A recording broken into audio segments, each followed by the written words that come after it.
a voice that keeps on calling me. Hi everybody. Yep, that's me. Well, that's actually Trailbreaker. That's my truck. You can see she's pretty. Well, he's pretty. He's a good car. He's actually 96 Pathfinder. Doing really well. I'm kind of surprised. No shakes, no rattles. 4x4. The four-wheel drive has got a little kink that I have to figure out when I get back to Adelaide, but I'll figure it out then. But yep, I'm alive. I'm in Kangaroo Island in Australia. I've made it down under. I've seen 2 kangaroos, and they weren't on Kangaroo Island. They're actually on the way there. They're cute. They're a little inquisitive. I saw a couple wallabies.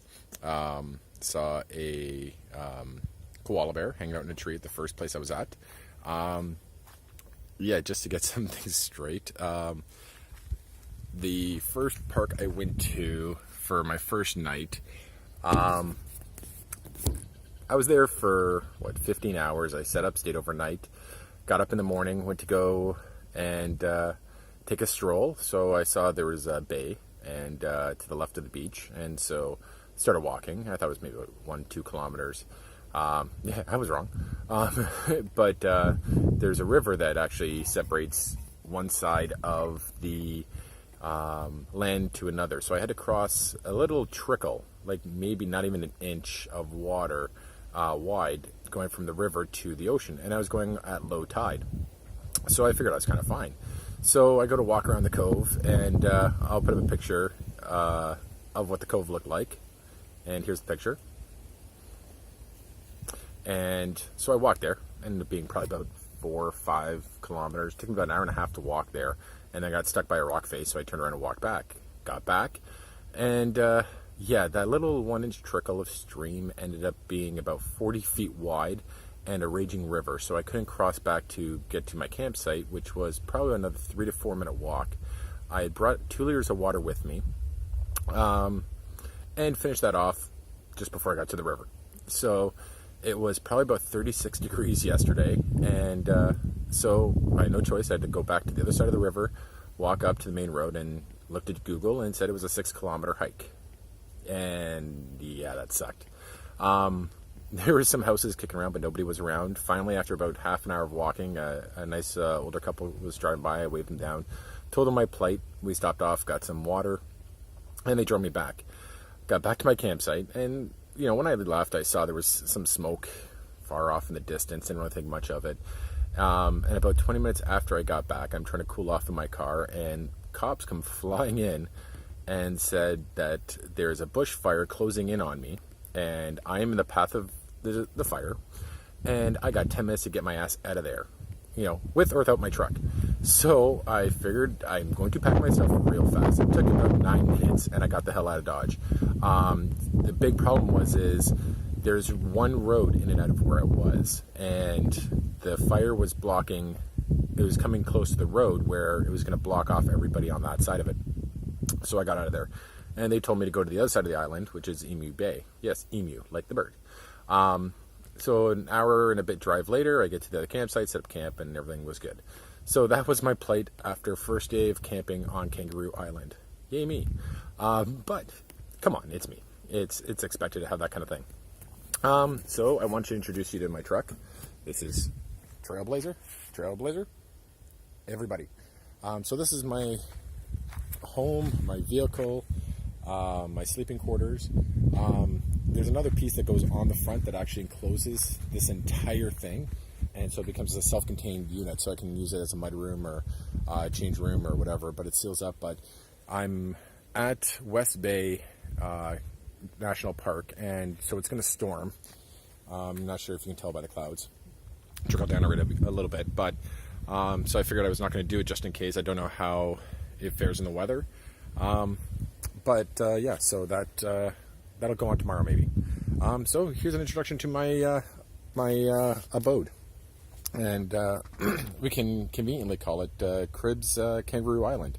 So here she is. So it's a rooftop tent, and it can sleep 2, 3, 4. It's all actually weight dependent. So you go up, and it's messy because I just set it up, and I figured I needed to do a video because I haven't done one for a while. So here she is. Can't tell if you can see it very well, but so it's pretty wide. I actually can sprawl out and spread eagle pretty good in there. I got a couple blankets, got sheets, got a little thin foamy mattress, which I'll probably actually find in IKEA when I get back to Adelaide and get a real mattress, because it's not bad, but it's not the greatest. It keeps cool. It's got a couple windows on each side, or one window on each side. Got my little LED light in the background over there. So, I have light in there if I want. I got my spotlight, or my flashlight, and so I'm good. So the truck is a little dirty because I was running on dirt roads for about 6 hours today. But I got everything you kind of need. I got my tablet, got bread, and got a truck full of everything I need. So I'll take it back. And you sort of see how Rob kicked in and I had to overplan. And I locked it. And scary enough, I still didn't overplan enough, because I thought with the amount of water I got, I should be okay for a week. Yeah, maybe 4 days. I have probably about 40 liters of water.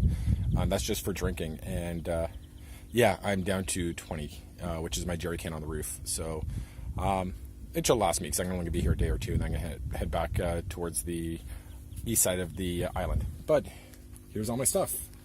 Got a used fridge, $350. But it actually freezes too, so it freezes really well, except it draws a lot of power.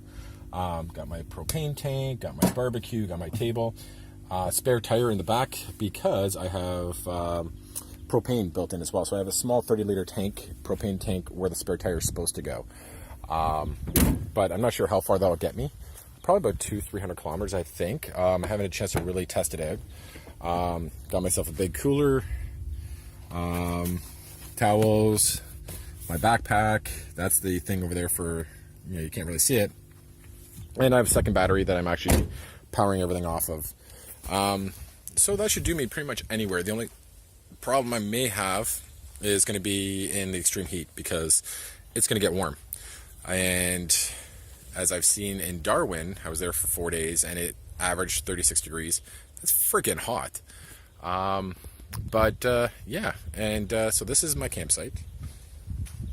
Purdy. There's one other guy here. He's way back over there.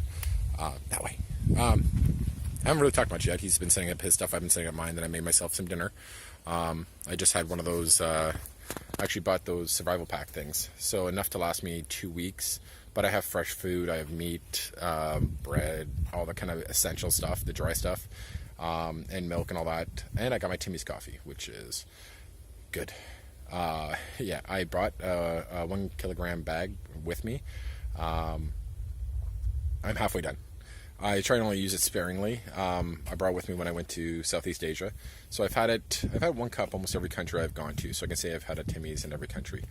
From this part of the trip. In South America, obviously I didn't, because I thought I could get good coffee anywhere in South America, and I was wrong.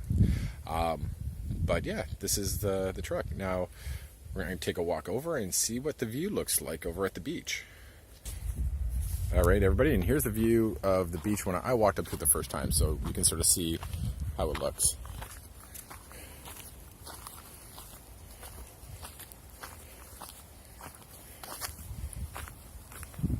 And this is Bow or Ankle from the Loch Van Archer. It is dedicated to the memory of the crew of 25 men who died when this 1552-ton 3-masted iron sailing ship was wrecked near West Bay in 1905. It's actually pretty amazing. And here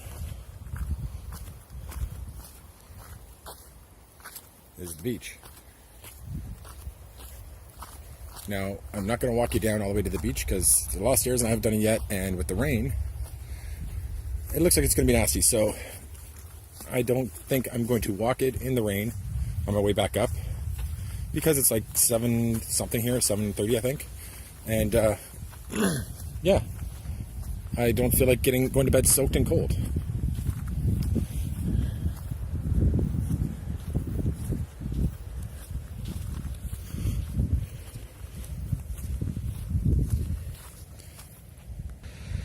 And here's the lookout.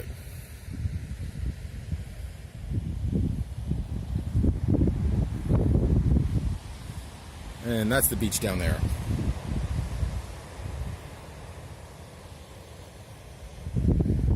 Not too shabby a place to hang out for the next few days, eh? Oops, almost dropped you. So yeah, that's been my adventure. I've been in Australia, like I said, about 2 weeks. Yeah, it's been 2 weeks. I got here 2 weeks ago exactly. A bit about my adventure has been a little rough. Had some good days, some bad days. Those of you who do know me know I am a little bit of a loner. I'm a bit of an introvert. I have a hard time kind of opening up, and seeking out social situations. And so doing the tours that I did this year, it's helped me come out of that a little bit. It's still a little awkward. I've had some really good groups, some not so good groups that meshed. But my last group actually in Bali was really good. The first week I ended up bonding with a guy named Shane from Ireland. Really great guy, solid guy. I'm gonna actually, do you want that? Or do you want that? I like that because there's lightning in the background. But yeah, I'm probably gonna go visit him when I make my way out to Europe. Solid guy. I did the past, 4 months with a woman named Jo I met in Brazil. And she's been on her own journey for a year, which ends very soon.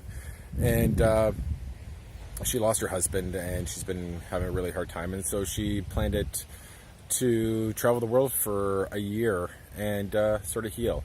And we meshed really well. Became really good friends. Nothing more than that. Just somebody, we sort of got each other. We had the same sense of humor, same way of looking at a lot of things. She's been through quite a lot in her life as well. But just a solid person. She's doing her own tour of Australia. And experiencing things for herself, and I'm doing this. And so now it's the hard part, being alone. How do I handle that? How do I deal with that? Because me, trail breaker, and roads, and maybe some random animals when I find them. But I've at a couple of campsites I've been to, I've met some people, chit-chat with them, talk to them. So just kind of dealing with things that way. Still reconciling the death of my stepmother, Maxine, because I wasn't there when she died. She died 2 weeks after I had left. Still miss her. We talked about me leaving, and she understood that she didn't want to hold me back. That's the way she kind of looked at it. From living my life, because she knew I'd given up most of my life, childhood and adult, for others, my family, for other people. So this was something that gave me something I needed for myself. And it's still hard to reconcile that I'm doing something for myself and pushing my limits. Ooh, lightning. But I'm coming along. Like I said, I have my good days, I have my bad days. My bad days are fewer than my good, a lot fewer than my good days. But we're gonna see how Australia goes, because I'm going to be on my own till March, and then I'm going to be going to New Zealand for about 3 weeks. A former co-worker of mine from a few years ago is coming out to meet me in New Zealand. She retired 2 or 3 years ago. She's always been like a motherly figure in the smoking pit, and so we kind of bonded back when I worked at Lindy. And so she's been kind of following what I'm doing and everything on Facebook. And she's like, well, I'd love to actually come out and meet up with you somewhere. So she knew I was going to be out there, out in this end of the world. And so she still in New Zealand. So I'm going to hit New Zealand for about 3 weeks, come back and do the northern part of Australia, because it's bloody hot up there. And in the summer, apparently it's just stupid to do. So I'm going to do the south of Australia over the course of their summer, which is Canadian winter. Then March, go to New Zealand, and then come back end of March, and then keep going. But I'm going to be posting more videos because, yeah, this is getting like 15-minute long videos. So I'm signing off. I miss everybody. Hope everyone's doing great. Don't forget, down below, click the subscribe button and the notification tab, and this way you get notified of anything coming up. Take care, everybody.